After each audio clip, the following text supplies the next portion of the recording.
Classroom versus natural acquisition.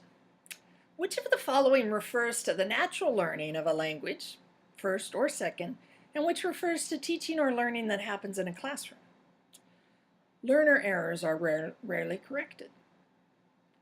Learner is surrounded by a variety of language for several hours a day. Language is presented one piece at a time.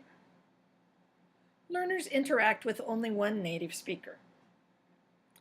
Well, we can argue about whether language errors are frequently corrected in language classes or not, but definitely more error correction happens in the classroom. In natural settings, listeners focus on the meaning of what's being said, and if they can comprehend the message, then they don't bother correcting some side issues such as grammar or pronunciation.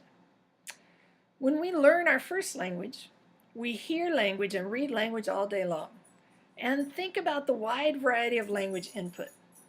We could hear music or jokes or news reports or narrative stories or dramas or opinions or requests, pretty much every type of language that occurs in a natural setting.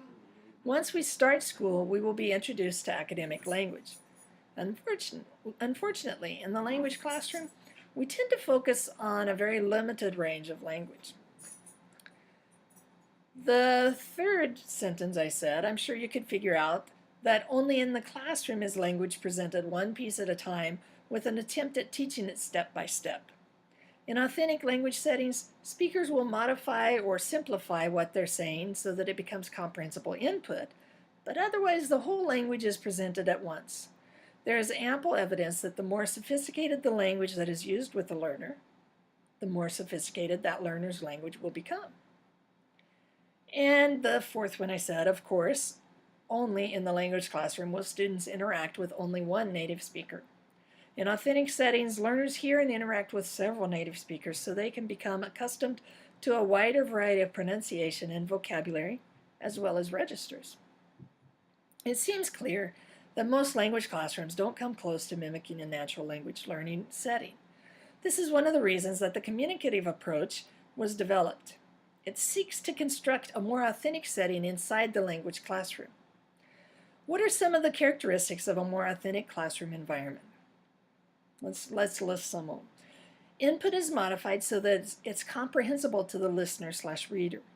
Gestures, pictures, simplified language, repetition, and clarification questions are some techniques for simplification.